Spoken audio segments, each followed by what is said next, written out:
Welcome back to my channel. Today we are diving straight into one of the most powerful tools of digital marketing. अब चाहे आपका एक छोटा business है, आप एक मार्केटियर हो या फ्रीलांसर हो और मल्टीपल क्लाइंट्स के साथ काम करते हो, mastering Google ads search campaigns can be a game changer for you और योर बिजनेस। तो चलो सीखते हैं कि सर्च कैंपेन्स को सही तरीके से सेटअप करने का क्या तरीका है in order for us to drive real results. अब यहाँ सही तरीके का मतलब ये है कि बहुत सारे बिजनेस ओनर्स और मार्केटियर्स जब सर्च कैंपेन्स बनाते हैं तो उसमें कुछ ऐसी गलतियां कर देते हैं, कुछ ऐसे पॉइंट्स छोड़ देते हैं कि जिसकी वजह से सही रिजल्ट्स नहीं मिलते और वो गूगल एड्स को ही बुरा और इनफेक्टिव समझने लगते हैं। तो आज हम देखेंगे कि सर्च कैंपेन्स को सही तरीके से सेटअप करने का क्या तरीका है और किन सेटिंग्स का हमें ख्याल रखना है। So let's start this video.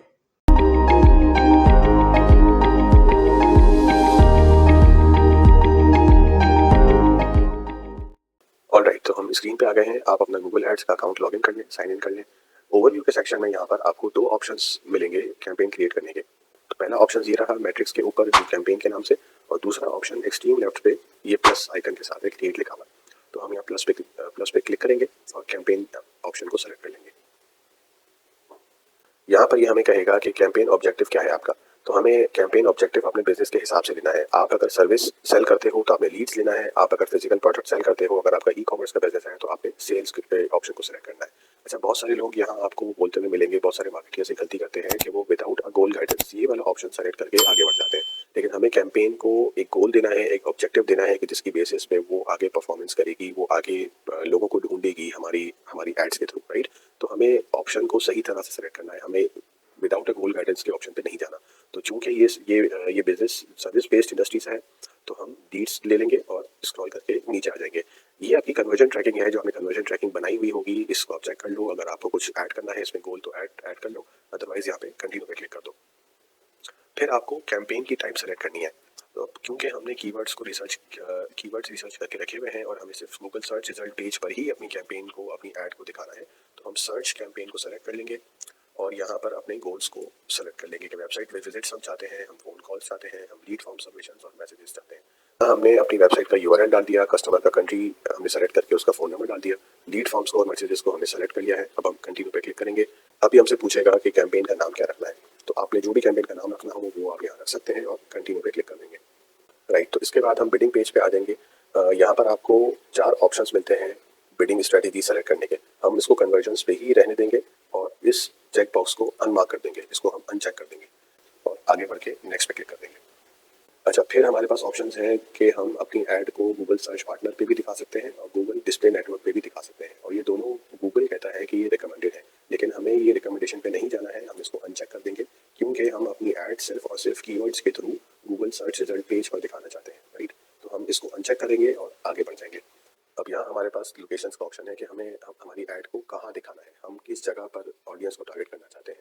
अब वो सिटी हो सकती है, वो कंट्री हो सकती है, वो स्पेसिफिकली कोई कोई प्लेसेस हो सकती हैं।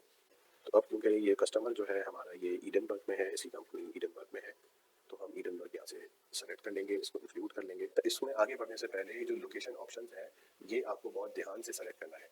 इसका मतलब ये है कि वो लोग कि जो ईडनबर्ग में रहते हैं और वो लोग कि जो ईडनबर्ग में इंटरेस्ट रखते हैं, उनमें से किसी को भी ऐड दिखाई जा सकती है, यानी कि प्रेजेंस और इंटरेस्ट, ठीक है। लेकिन हमें टारगेट करना है सिर्फ उन लोगों को कि जो ईडनबर्ग में रहते हैं, ना कि जिनका ईडनबर्ग में इंटरेस्ट हो, राइट। अच्छा, पहला ऑप्शन जो है प्रेजेंस और इंटरेस्ट, इसको गूगल रिकमेंड भी करता है, राइट। लेकिन हमें इस रिकमेंडेशन पर भी नहीं जाना, हमें सेकंड वाला ऑप्शन हमेशा सेलेक्ट करना है ताकि ऐड सिर्फ उन्हीं लोगों को नजर आए कि जो इस लोकेशन पर मौजूद हैं, इस लोकेशन में रहते हैं। इसको सेलेक्ट करने के बाद हम आगे बढ़ते हैं, इंग्लिश रहने देते हैं, लैंग्वेज टाइप। फिर हम आ जाते हैं broad match keywords. Broad match keywords हमें नहीं करने, इसको हम इस ऑप्शन को ऑफ कर देंगे क्योंकि हमने कीवर्ड रिसर्च की भी है, तो हमें कुछ कीवर्ड्स ब्रॉड में डालने हैं, कुछ कीवर्ड्स हमें फ्रेज मैच में डालने हैं और कुछ कीवर्ड्स हमें एग्जैक्ट मैच में डालने हैं। तो इस ऑप्शन को हमने ऑफ किया। फिर आगे बढ़ते हैं। अच्छा, फिर ये कहता है automatically created assets. Automatically created assets वो होते हैं कि जो गूगल आपकी वेबसाइट को देखते हुए, आपके लैंडिंग पेज को देखते हुए कुछ एसेट्स वो खुद से क्रिएट करता है, ठीक है। तो वो हमें गूगल से काम नहीं कराना। हम चाहते हैं कि जो एसेट, जो हेडलाइन डिस्क्रिप्शन, जो इमेजेस हम गूगल को प्रोवाइड करेंगे वही सिर्फ हमारी ऐड में दिखनी चाहिए। तो इस ऑप्शन को भी हम ऑफ कर देंगे। ऑफ करके हम फिर नेक्स्ट पे क्लिक करेंगे। कीवर्ड एंड एसेट जनरेशन का पेज आपके पास खुल जाएगा, इसको स्किप कर दें और आगे बढ़ जाएं। फिर हम आ जाएंगे ऐड ग्रुप वाले सेक्शन पे। यहाँ पर हमारे पास कस्टमर का जो हमने वेब एड्रेस डाला था, जो हमने यूआरएल डाला था फर्स्ट पेज पर, वो ऑटोमेटिकली यहाँ पर आ रहा है। और फिर हमारे पास यहाँ पर कुछ कीवर्ड्स डालने का ऑप्शन आ रहा है, यानी कि जो कीवर्ड्स हमने रिसर्च किए हुए हैं वो कीवर्ड्स हमें यहाँ पर कॉपी पेस्ट कर देने हैं। अच्छा, मैंने एक एक्सेल फाइल में कीवर्ड्स को रिसर्च करके रखा हुआ था, तो हमने वहाँ से कीवर्ड्स को कॉपी कर दिया सारे और यहाँ पे आके पेस्ट कर दिया। जो आइडियल नंबर है कीवर्ड्स का जो हमें एक ऐड ग्रुप में रखना चाहिए है, वो तकरीबन 30 to 40 कीवर्ड्स हैं जो हमें रखने हैं एक ऐड ग्रुप के अंदर, और उसके अंदर फिर हमें ऐड क्रिएट करनी है। 30 to 40 से ना कम हो और ना ही ज़्यादा हो, ताकि एक ऐड ग्रुप के पास एक सफिशिएंट नंबर ऑफ कीवर्ड्स हो कि जिसकी बेस पर वो जाकर ऑडियंस को टारगेट करे, हमारे यूजर्स को टारगेट करे और हमारी ऐड पर, हमारी यूआरएल पर, हमारी वेबसाइट पर उसको लेकर आए।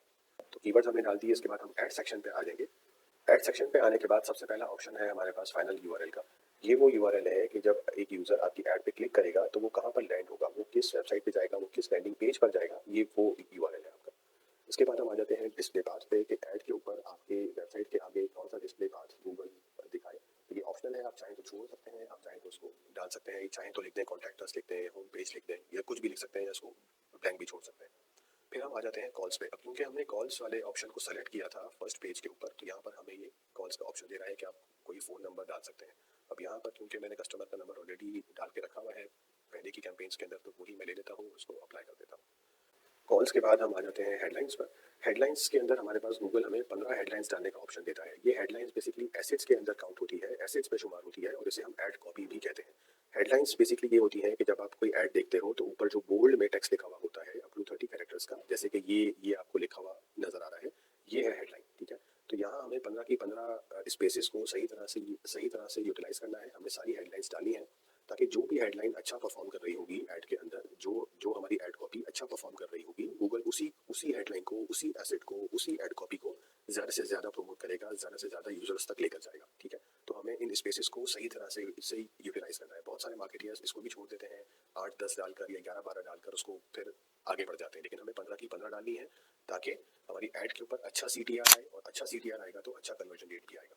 तो ये वीडियो क्योंकि हम सिर्फ एक ओवरव्यू के लिए और आपको समझाने के लिए बता रहे हैं, तो यहाँ पर गूगल ने हमें जो बाय डिफ़ॉल्ट 5 हेडलाइंस लिखकर दी हुई है, हम इसी को रहने देते हैं और आगे बढ़ जाते हैं।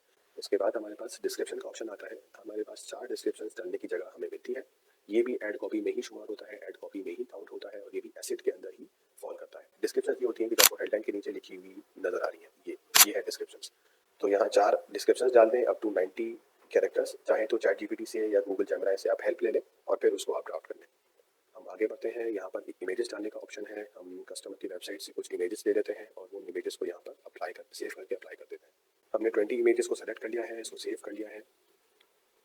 फिर हमें यहाँ पर बिजनेस नेम देना है। बिजनेस नेम वो होगा कि जो आपका लीगल बिजनेस नेम है, और ये बिजनेस नेम आपके वेबसाइट यानी कि आपका जो यूआरएल है जो आपने यहाँ पर डाला था ऊपर, ये वाला यूआरएल, इसके ऊपर जो आपका बिजनेस नेम लिखा हुआ है आपकी वेबसाइट पर, वो इससे मैच करना चाहिए। उसके बाद हमारे पास बिजनेस लोगो को ऐड करने का ऑप्शन मिलता है। तो जिस तरह आपने इमेजेस को ऐड किया था ऊपर कि आपने इमेजेस को सेलेक्ट करके सेव करके अप्लाई किया था, इसी तरह आपने बिजनेस लोगो को भी एक आपके पास इमेज बनी हुई होगी, एक PNG फाइल होगी, उसको क्लिक कर देना है, अप्लाई करके सेव कर देना है। फिर हम आगे बढ़ते हैं तो हमारे पास साइट लिंक्स का ऑप्शन आता है। ये साइट लिंक्स बेसिकली वो लिंक्स होते हैं ऐड के अंदर जो सबसे बॉटम में आपको नजर आते हैं। कम से कम 4 आपको डालने हैं, आप ज़्यादा से ज़्यादा कितने भी डाल सकते हैं, ठीक है। तो ये साइट लिंक्स बेसिकली काम इस तरह करते हैं कि अगर किसी यूज़र को आपकी ऐड जो मेन हेडलाइन है उस पर क्लिक करके आपके होम पेज पर नहीं जाना, लेकिन अगर वो चाहता है कि आपकी वेबसाइट पर या आपके यूआरएल पर किसी स्पेसिफिक पेज पर जाए, लेट्स से वो अगर इस कॉन्टैक्ट अस पेज पर जाना चाहता है डायरेक्टली, या वो आपके बारे में पढ़ना चाहता है और वो अबाउट अस पेज पे जाना चाहता है, या वो फ्रीक्वेंटली आस्क्ड क्वेश्चंस को पढ़ना चाहता है और वो डायरेक्टली FAQs पर जाना चाहता है, तो वो लिंक्स आप बनाकर यहाँ पर ऐड में सेव कर सकते हो। तो हम साइट लिंक्स यहाँ पर बना देते हैं। मेरे पास ऑलरेडी बने हुए हैं, तो मैं यहाँ से इनको अप्लाई कर देता हूँ और सेव कर लेता हूँ। तो ये मैंने 5 साइट लिंक्स डाल दी हैं। फिर हमारे पास कॉल आउट का ऑप्शन आता है। कॉल आउट्स बेसिकली वो होते हैं कि जो हमारे बिजनेस से पर्टेन करते हैं, जैसे कि हम फ्री डिलीवरी दे रहे हैं, या हम बाय 1 गेट 1 फ्री की ऑफर दे रहे हैं, या हम बाय 2 गेट 1 फ्री की ऑफर दे रहे हैं। तो ये वो होते हैं कॉल आउट्स, ठीक है। तो कॉल आउट्स को ऐड करने के बाद और अप्लाई करने के बाद हमारे पास यहाँ पर और भी ऐसे टाइप्स मिल जाती हैं, जैसे कि ये प्रमोशंस है। तो अगर आपके बिजनेस में कोई प्रमोशन चल रही है, आप कोई ऑफर देना चाहते हो, तो वो आप यहाँ प्रमोशंस में डाल सकते हो। इसके बाद हमारे पास ऑप्शन आता है प्राइजेस का। प्राइजेस के अंदर आप अपनी प्रोडक्ट की या सर्विसेज की स्टार्टिंग प्राइस या एंडिंग प्राइस या किसी भी पर्टिकुलर प्रोडक्ट को लेकर आप स्पेसिफाई करना चाहते हो या उसको हाईलाइट करना चाहते हो, तो आप यहाँ प्राइजेस भी अपनी ऐड में दिखा सकते हो। फिर हमारे पास ये ऑप्शन है मैसेज का। अच्छा, मैसेज वाला ऑप्शन ये अभी बीटा रोल में है, ये लर्निंग फेज में है, ये सारे अकाउंट्स पे रोल आउट नहीं हुआ है। ये मैसेज का ऑप्शन बेसिकली आपको व्हाट्सएप मैसेज का बटन एक क्रिएट कर देगा ऐड के ऊपर। मैं इस पर क्लिक करता हूँ मैसेज पे, और यहाँ पर आप ये देखो व्हाट्सएप, तो यहाँ पर आपको व्हाट्सएप का बटन नजर आ जाएगा ऐड पे। तो गूगल सर्च के अंदर आप व्हाट्सएप मैसेज भी इंटीग्रेट कर सकते हो कि अगर कोई कोई यूज़र आपको कॉल नहीं करना चाहता या आपकी वेबसाइट पे नहीं आना चाहता, तो उसके पास व्हाट्सएप मैसेज सेंड करने का ऑप्शन भी उसको ऐड पे मिल जाए, सो दैट ज़्यादा से ज़्यादा चांसेस हों कि कोई भी यूज़र आपकी ऐड को निगलेक्ट ना कर सके, उसको सारे ऑप्शंस मिल जाए ऐड के अंदर, राइट। तो हमने यहाँ से व्हाट्सएप का ऑप्शन लगा दिया, हमने एक मैसेज लिख दिया और यहाँ से उसको अप्लाई कर दिया। फिर हमारे पास ऑप्शन आता है स्ट्रक्चर्ड स्निपेट्स का। अच्छा, स्ट्रक्चर्ड स्निपेट्स और कॉल आउट्स जो हमने ऊपर ऐड किया था, ये दोनों ऑप्शंस बहुत सिमिलर हैं, मिलते जुलते हैं। स्ट्रक्चर्ड स्निपेट्स है कि आपकी प्रोडक्ट और आपकी सर्विस की टाइप्स या उसकी कैरेक्टरिस्टिक्स, ठीक है, जैसे कि प्रोडक्ट प्लास्टिक का है या प्रोडक्ट लेदर का है, ठीक है, या अगर आप कोई मोबाइल बेच रहे हो उसकी जो कैरेक्टरिस्टिक्स हैं या उसकी जो प्रीमियम फीचर्स हैं, तो वो प्रीमियम फीचर्स कौन कौन से हैं वो आएंगे सारे स्ट्रक्चर्ड स्निपेट्स के अंदर। फिर हमारे पास ऑप्शन आता है लीड फॉर्म्स का। लीड फॉर्म बेसिकली ये है कि ये गूगल होस्टेड लीड फॉर्म्स हैं। अगर कोई यूज़र आपकी ऐड को क्लिक करके और आपकी वेबसाइट पे जाकर वहाँ कॉन्टैक्ट अस पेज पे लीड फॉर्म भरना नहीं चाहता, तो उसके पास ऐड के अंदर ही गूगल होस्टेड लीड फॉर्म उसको मिल जाएगा कि जब वो उस लीड फॉर्म पे क्लिक करेगा तो वो उसी पेज पर उसको एक नया पेज खोलकर सामने आ जाएगा जो कि लीड फॉर्म का होगा। तो यहाँ से हम लीड फॉर्म भी क्रिएट कर सकते हैं जो कि हमारी ऐड पे नजर आएगा और वो इस तरह से दिख रहा होता है। मैंने क्योंकि लीड फॉर्म पहले से बनाया हुआ है इस कस्टमर का, तो मैंने उसको क्लिक कर लिया और यहाँ से अप्लाई कर दिया। फिर ये ऐप्स का ऑप्शन ऐप्स के लिए है, बाकी आप छोड़ दो और डन पे क्लिक कर दो। नेक्स्ट पे क्लिक करने के बाद आपके पास ये आखिरी फाइनल स्टेप खुल के आ जाएगा बजट का, यानी कि आपको डेली बजट कितना लगाना है अपनी ऐड के ऊपर, यानी कि डेली एड स्पेंडिंग कितनी होगी। आप जितना बजट यहाँ लगाओगे डेली का, उसके हिसाब से आपको यहाँ पर एक वीकली एस्टिमेट भी मिल जाएगा कि वीकली एस्टिमेट इस बजट के हिसाब से 34 पाउंड्स के हिसाब से, मिसाल के तौर पे वीकली कॉस्ट हमें लगेगी 241 पाउंड्स और जिसके ऊपर हमें वीकली कन्वर्जन मिलेगी 282। ठीक है, ये एस्टिमेट है, ये वेरी करता है बहुत सारे फैक्टर्स के ऊपर, तो ये सिर्फ एस्टिमेट है, ठीक है, ये 100% ट्रू नहीं है। अच्छा, गूगल की रिकमेंडेशन बहुत सारी फैक्टर्स के बेस पर आ रही होती हैं। कैंपेन की सेटिंग्स हैं, बिडिंग है, इसमें टारगेटिंग है, कीवर्ड्स है और जो सिमिलर एडवर्टाइजर्स हैं यानी कि जो कॉम्पिटिटर्स हैं, कि जिस तरह के कीवर्ड्स हमने डाले हैं और जिस तरह की वेबसाइट हमारी है, तो उस तरह के जो हमारे कॉम्पिटिटर्स हैं वो कितना स्पेंड कर रहे हैं अपनी ऐड के ऊपर डेली, या वो गूगल एड्स के ऊपर कितनी स्पेंडिंग करते हैं डेली एवरेज बेस्ड, वो हमें एक यहाँ पर ये फिगर देखने को मिल जाती है। तो हमें इससे एक आइडिया हो जाता है कि इस नीश में, इस बिजनेस में जो लोकेशन हमने सेलेक्ट की है ईडनबर्ग, उसके अंदर जो एडवर्टाइजर्स हैं, दूसरे एडवर्टाइजर्स हैं जो हमारे कॉम्पिटिटर्स हैं, वो कितने पैसे डेली के खर्च कर रहे हैं। तो अब हम चाहते हैं कि 34 पाउंड्स मिसाल के तौर पे हम खर्च ना करें, तो हम यहाँ पर कुछ भी कस्टम बजट अपनी तरफ से सेट कर सकते हैं। वो 10 पाउंड भी रख दें, आप 20 पाउंड रख दें, 15 रख दें, हम फिलहाल इसको 20 रख देते हैं और नेक्स्ट पे क्लिक करते हैं। तो हमने जब अपनी कैंपेन का, अपनी ऐड का एक बजट सेट कर दिया, तो हम इसके कैंपेन क्रिएशन के फाइनल स्टेज पे आ जाते हैं जो कि रिव्यू का स्टेज है, जो कि रिव्यू का पेज है। यहाँ पर हमें हमारी सारी सेटिंग्स आपको रिव्यू के पेज पर देखने को मिलती है। आप इसको चेक कर सकते हैं, चाहे तो इसमें यहाँ पर इसी पेज पे कोई चेंजेस भी कर सकते हैं और डायरेक्टली यहाँ से कैंपेन को पब्लिश कर सकते हैं उसके बाद। तो इस तरह आप गूगल एड्स में सर्च कैंपेन्स बना सकते हैं, कुछ सेटिंग्स का ख्याल रखते हुए और अपने बजट को ज़ाया होने से और वेस्ट होने से रोक सकते हैं। आई होप आपको ये वीडियो पसंद आई होगी। इस चैनल को सब्सक्राइब करना नहीं भूलना, लाइक और कमेंट भी कर देना। मैं मिलता हूँ आपसे नेक्स्ट वीडियो में। टिल देन टेक केयर, अल्लाह हाफिज़।